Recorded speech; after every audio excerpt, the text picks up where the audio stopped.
Hello again. So I figured that I might as well elaborate more on the indicator light portion of my last tutorial. If you remember there, I had a simple little track system that started off as one rail and split into 4 rails via 2 separate junctions. The first junction split into 2 tracks, and then the second junction split into another 2 tracks each, making it 4-way. But I only had an indicator light on the first junction, so you could only see if the left half or the right half was active. You couldn't see if the secondary junctions, which one was active with each one. So I'm just going to show you a simple way of how to set up your wiring for the redstone to make only one light active at a time. If you notice here, this is the launch platform to the hub. This is the blocks. Which block is active? 1, 2, 3, or 4. We could think of this as tracks for now, just to simplify things and make sense for the tutorial. So if you notice here, only one is active at a time. This is track, let's say, 2. I have this switcher that makes it go from left side to right side. And again, only one's active at a time. The one on the left, make it go from front row to the back row. And again, make it from left to right, right to left, back to front, front to back, and so on. But only one is active at a time, and that corresponds with which track is active, as I said, 1, 2, 3, and 4. So I'm just going to quickly show you how to make a simple little system like that. Basically, as you just saw, one of them made it go from the back row to the front row, which could be the, let's say, the first junction there. And then the second one is the second junction, making it go from the left side to the right side. So let's just set up a quick little portion right here. We'll have the back and front and the left side and the right side. And I'll set up the lights over here. I'm just going to make it very spread out so that you can see exactly how it works with as little confusion as possible. Okay, so I'll set up indicators on each one. So, this one will be the front row or the back row. Let's connect that. If you want to think about it this way, per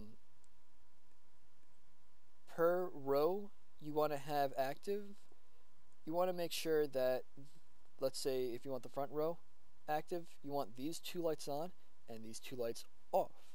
Meaning that when this connects to here, and this is down, the front 2 lights will be off, and the back 2 lights will be on. But then when it's up, you want the exact opposite. You want these 2 on and these 2 off, meaning that you want to negate it for these 2. So let me do a quick negation right here. Oops. So now, front row is active, back row is not. Flip the switch, and the exact opposite is true. So again, front row is active, switch it, and the back row is active. Now that's good because that's exactly how I had it in my last tutorial. You either have the left side or the right side how it was in that tutorial. In this case it's front and back. So now we want to split it up left and right to make this one turn off or this one turn off. And respectively, if the front 2 are active, this one turn off or this one turn off. So let's say that it's up right now. We'll have the right side be the AND, which means that it's complying with the power. Just like how, because this one's, the front 2 are the AND because it's complying with the power, and then you NOT it, the side is the NOT because it's the exact opposite. Remember in the last tutorial, when a redstone circuit is powering a redstone light, that light turns off. Anytime that a light receives power, it turns off. So, again, this side will be the AND because it's complying, and then we'll make this side the NOT. So, I'm going to turn this on now, and okay, it reaches, so we're good. So now if you notice, that one is off, which is exactly what we want to accomplish. I'll show you the exact how it works on the back row here. It accomplishes the exact same thing, turns off that side. Now we want to do the exact thing to this side with the NOT gate. So I'm going to just build a quick little bridge over this, just so that the streams don't cross.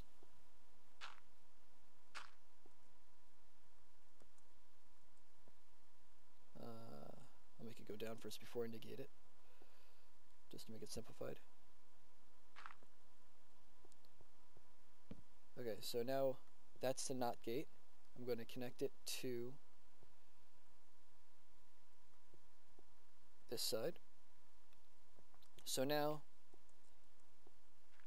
this coming out, the power is off right now, which means that the off is continue on this side, and the exact opposite we want is the on this side, right? On is on this side. So now if you notice, only that light's active. If we flip the switch here, only that light's active. And if we do the same thing for back to the front, that turns off and that's on. And just to show you on this side, which is the left to right switcher, that switches to that. And that will coincide with whichever track is active. So right now track 4 is active. So let's say this is the first junction, if you think about it this way. The track would be coming out here, and it would split to the right side or the left side.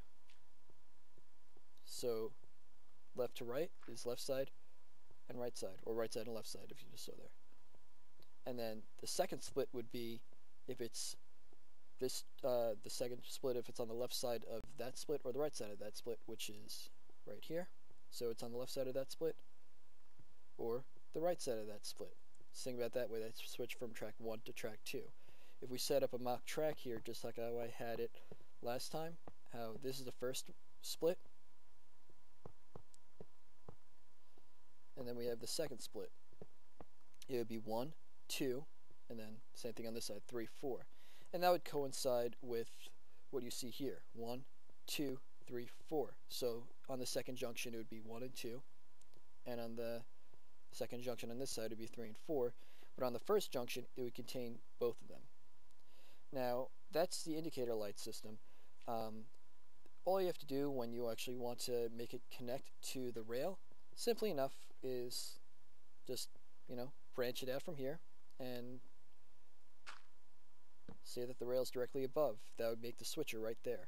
It's very simple, exactly how I showed you in the last one. And if something doesn't work, like say that you have track 1 active, let's say, but they're switched, all you do, easy enough, is just add 1 negation. It's really not that hard. All you do is that, and now the exact opposite's true. Now the right side's active instead of the left, because before, the left side's active instead of the right.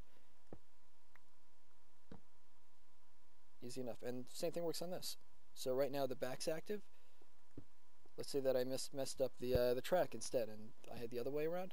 Now the front's active. It's really easy. Well, it's just a negation. That's all that needs to happen if you, which happened to me a couple of times as well. I had, let's say, my blue line was active instead of the red one, but I had the red light on. All I did was add a simple negation, and then it just complied with whatever the light is, and it made sense.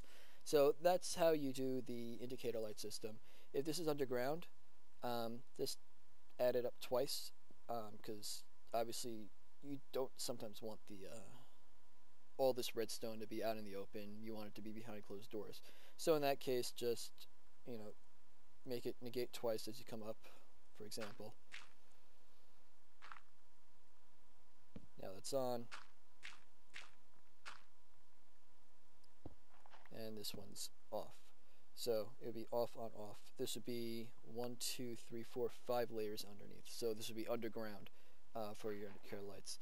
That's simple enough. I mean, it's not that difficult to do. So this would be, and like I showed you in the hub tutorial, all the stuff that I have is underground, so it's out of sight.